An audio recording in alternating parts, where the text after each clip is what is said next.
안녕하세요. 인생펀이 박종현 변호사입니다. 네, 오늘은 이제 명절을 맞이해서요. 그 명절에 이제 가족들이 모이게 되죠. 이 가족들이 모였을 때 어떤 30대 후반이나 40대 초반이 됐을 때 느끼는 격차에 대해서 이야기를 좀 해보도록 하겠습니다. 사례를 먼저 각색해서 말씀드리도록 할게요. 네, A씨는 이제 30대 후반의 한 여성입니다. 이제 현재 결혼을 하지 않았고 이제 비혼주의로 계속해서 살아가고 있고요. 앞으로도 별로 결혼할 생각은 없는 상황입니다. 일반적인 중소기업에서 이제 계속해서 승진을 해가지고 현재는 이제 차장급 대우로 이제 일을 하고 있습니다. 이번 연휴는 이제 길어서 원래 해외여행을 계획을 했다가 가족들과 이제 만나서 이제 어울리기로 했습니다. 물론 뭐 제사를 지낸다거나 그런 거는 아니었지만 이제 자기 집에 가서 여동생 부부와 함께 이제 이야기도 나누고 맛있는 밥을 먹기로 한 거죠. 여동생은 현재 결혼을 했고 아이가 있는 상황이에요. 결혼을 해서 독립된 가정을 일구었고 아이까지 낳았기 때문에 부모님의 걱정의 대상으로는 이제 이미 여동생은 그 범위에서 제외가 되어 있습니다. 근데 항상 이제 부모님이 걱정하시는 거는 바로 A씨인 거죠. 뭐 너 언제 결혼할 거니? 뭐 사실 이런 이야기도 이제는 하지 않아요. A씨 30대 초반에는 했었다가 현재는 A씨의 기분만 나쁘게 할 수 있다라는 것 때문에 부모님들도 이런 이야기를 하진 않습니다. 근데 우리가 떠나면 어떻게 될까? 이 아이는 어떻게 될까라는 거를 항상 고민을 하고 걱정하게끔 하는 대상이 바로 A씨였던 거죠. 이제 이번 명절에 A씨와 이제 여동생 부부, 또 조카, 그리고 부모님 이렇게 해서 이제 총 6식구가 이제 모이게 됩니다. 이제 모여서 오랜만에 이제 만났기 때문에 이야기꽃을 피우게 되는데요. 이 여동생 부부는 현재 서울 시내에 아파트를 한 채 소유하고 있고 현재는 갈아타기를 준비 중이에요. 최근에 이제 대출 규제로 인해서 이제 고민이 좀 있는 상황이고 이런 대출 규제 얘기가 살짝 나옵니다. 근데 A씨는 이런 대출 규제에 대해서 별로 관심이 없어요. 자기가 뭐 살아가는 게 이제 오피스텔에서 전세로 살고 있기 때문에 크게 영향을 받지 않는 대출 규제고 뭐 굳이 내 재산과 아주 직접적으로 연관이 있는 것도 아니어서 크게 관심이 없는 상황입니다. 반면에 그 A씨의 여동생 부부, 제부와 여동생의 경우에는 굉장히 재테크에 관심이 많았어요. 그래서 뭐 최근에 대출 규제가 이렇게 됐는데 그것 때문에 뭐 갈아타기가 어떻다라든지 이런 이야기가 자연스럽게 흘러나옵니다. 여동생 부부가 이런 것을 고민할 수 있는 이유는 약자같이 돈을 모아서 시드머니가 좀 쌓여있는 상황이었던 거예요. 그래서 조금 더 업그레이드를 하면 어떨까 이런 부분을 지금 고민을 하고 있는 상황입니다. 참고로 여동생은 A씨의 생활과는 조금 달랐어요. 여동생은 20대 중후반에 결혼을 해서 남편과 같이 악착같이 모았습니다. 결혼을 할 때도 A씨는 여동생한테 계속 뭐 예식장은 뭐다, 뭐 신혼여행은 어디 정도는 가야 된다 이런 얘기를 많이 했어요. 그리고 뭐 신축 아파트에 뭐 전세로 들어가야지 끌리지 않는다 이런 식의 이야기도 많이 했습니다.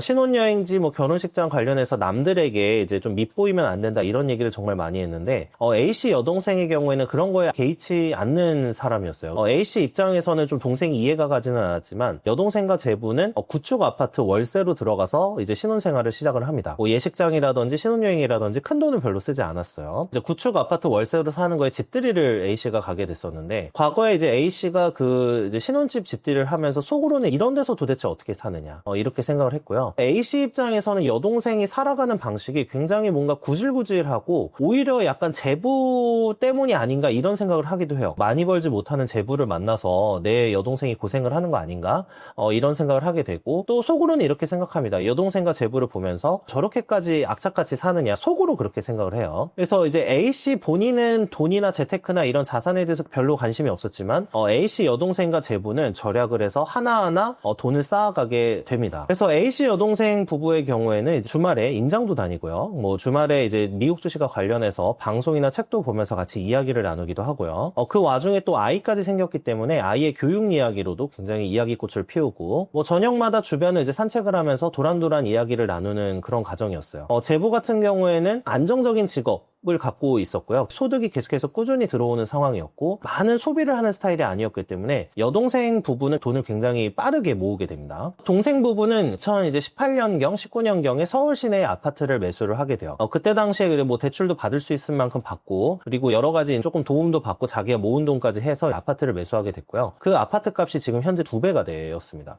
집을 산 이후에도 뭐 좀 허례허식이나 이런 거에 좀 많은 이제 신경을 쓰기보다는 A씨 여동생 부부 같은 경우에는 꾸준히 돈을 모아갑니다. 꾸준히 돈을 모아가서 현재 아까 말씀드린 대로 갈아타기를 할 수 있는 수준의 그 종잣돈까지 마련되어 있는 상황이 되었습니다. A씨는 근데 반면에 어떠냐, 소득이 낮은 편은 아니었어요. 그래도 월급이 350만 원, 세후로 350만 원 정도를 받고 있는데요. 현재 모아놓은 돈의 경우에는 한 5천만 원 정도밖에 없습니다. 물론 이제 전세보증금으로 조금 들어가 있는 돈이 있기는 하지만 실제로 가용하거나 투자할 수 있는 자산의 경우에는 5천만 원 정도밖에 안 돼요. 여기에다가 전세로 들어갈 때 신축 오피스텔에 들어가다 보니까 전세 대출도 받은 상황이라서 이제 매달 이자가 좀 나가는 상황입니다. 뭐 A씨 입장에서 뭐 전혀 안 모았거나 정말 흥청망청 쓴 것까지는 아니지만 그렇다고 해서 많이 모은 것도 아닌 동생 부부가 뭐 서울집을 산다는데 이런 이야기를 들으면서 자기는 속으로 나는 이런 이제 집은 사실 꿈도 꿀 수 없는 상황이기 때문에 이런 재테크는 좀 꿈꾸지 못하고 여러 가지 뭐 주식이라든지 코인이라든지 이런 부분에 대해서도 무지했기 때문에 그냥 현재 예금이나 적금으로만 지금 넣어놓고 있습니다. A씨가 느끼는 게 있었어요. 여동생의 부부를 보면서 매년 명절 때 이제 모일 때마다 계속해서 동생 부부는 삶이 나아지는 게 눈으로 보였습니다. 제부는 30대 후반 자기랑 비슷한 나이대였는데 이 제부와 여동생이 살아가는 걸 보면서 점점 더 삶이 나아지고 재산이 축적돼 가면서 느끼는 그 안정감에 대해서 이해를 하게 됐어요. 그 안정감을 이해를 하면서 A씨 본인의 약간의 과거가 조금 후회되기 시작합니다. A씨의 경우에는 자신의 일에 최선을 다하는 스타일이긴 했지만 비혼주의여서 내가 꼭 아이를 위해서 뭐 돈을 축적을 해야 된다거나 이런 의식이 굉장히 약했어요. 그러다 보니까 돈을 뭐 추후에 어떤 삶을 위해서 굉장히 모아야 된다거나 이런 생각이 좀 희박했었던 것이 굉장히 컸습니다. 근데 30대 후반에 접어드니까 이미 벌어진 자산 격차, 특히 동생 부부를 보면서 자신이 자산이 굉장히 적구나 이런 부분을 몸으로 체감하게 됩니다. 그리고 뭐 결혼을 했어도 나쁘지 않았겠구나. 왜냐면 뭐 동생 부부의 모습을 보면서 부부가 마음이 맞으면 훨씬 더 많은 돈을 모을 수 있겠구나 이런 생각도 하게 됩니다. 점차 그 동생 부부가 조금씩 나아지는 모습을 보면서 겉으로는 사실 칭찬해주고 축하해주고 있었지만 속으로는 조금 좌절을 하고 약간 시기 질투심이 들고 있었어요.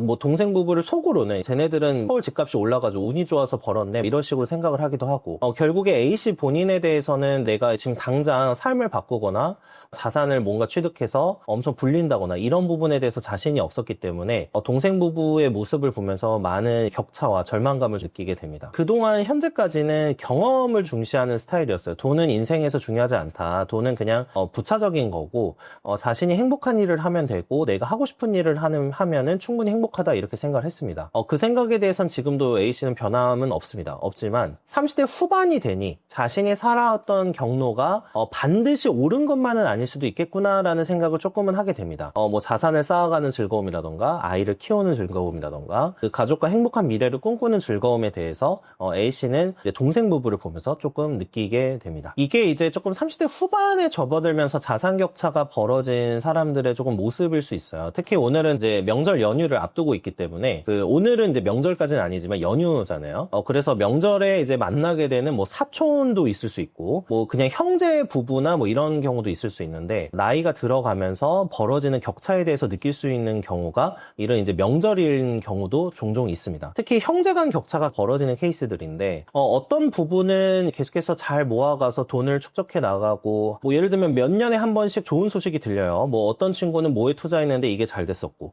또 뭐 부동산을 샀는데 집을 샀는데 집값이 많이 올랐다라든지 이런 이야기를 많이 듣게 되는데요. 형제로서는 물론 이제 축하를 해주고 있지만 점점 그 형제와의 격차가 많이 벌어지면서 느끼는 좀 절망감이나 좌절감도 경험을 하는 경우가 종종 있습니다. 그리고 이제 가장 큰 거는 저는 뭐라고 생각하냐면 이제 A씨 사례, 각색한 사례로 기준으로 하면은 동생 부부가 느끼는 어떤 삶의 안정감에 대한 이야기를 좀 드리고 싶어요. A씨는 내가 이제 계속해서 일을 했고 여러 가지 경험을 위해서 많은 소비를 했지만 그리고 그거에 대해서 후회를 하는 스타일도 아니지만 내가 계속해서 무언가 쌓아가는 게 없다 보니까 삶의 안정감은 조금 느끼지 못하고 있는 경우들이 많습니다. 동생 부부가 아이도 낳고 부부가 같이 합심해서 노력을 하면서 하나하나 읽어가는 과정에서 느끼는 어떤 성취감 그리고 한 가정을 이뤘을 때의 안정감 이런 부분에 대해서 우리가 생각을 해볼 필요가 있다고 생각을 하고 특히 자산이 주는 그 안정감에 대해서 우리는 생각을 해봐야 된다고 봅니다. 나중 돼서 30대 후반에 40대 초반에 뭐 돈을 이제 모으려고 노력을 하거나 이런 것도 너무 좋지만 지금 이제 어느 정도 내가 이루고 자산이 쌓여가면서 느끼는 그 안정감이나 만족감은 사실 말로 표현하기가 저는 어렵다고 생각을 해요. 내가 제대로 살았고 이게 하나의 증표로서 가족과 행복한 어떤 시간을 보낼 수 있다라는 그 자신감 이 부분이 굉장히 인생을 풍요롭게 하는 그런 부분이라고 생각을 하고 A씨 입장에서는 자신이 살아왔던 것에 대해서 후회하는 거는 아니지만 무언가 쌓여가는 게 없다. 이 쌓여가는 게 없다라는 감정을 30대 후반이나 40대 초반에 느끼게 되면은 굉장히 공허해질 수 있고 조금 비참해질 수 있다라는 게 제 생각이에요. 아무리 좋은 경험을 많이 한다고 하더라도 내 수중에 있는 것, 이것이 적으면 사람이 느끼는 감정이라는 게 굉장히 오묘해질 수가 있다고 생각을 하거든요. 물론 경험적인 부분을 충족하기 위해서 여러 가지 소비를 하는 것도 무조건 틀리다고 할 수는 없겠지만 점점 살아가면서 내가 하나하나 축적해 나가는 그 즐거움, 무언가 모으는 즐거움, 그리고 이걸 통해서 가정의 안정을 찾는 그런 즐거움, 이런 것들이 소중하게 느껴지는 시기가 30대 후반에서 40대 초반이 아닌가, 이렇게 생각을 하면서 오늘 영상을 마치도록 하겠습니다. 연휴 시작이긴 한데요. 즐거운 연휴 보내셨으면 좋겠고요. 또 행복한 하루 되셨으면 좋겠습니다. 네, 시청해주셔서 감사합니다.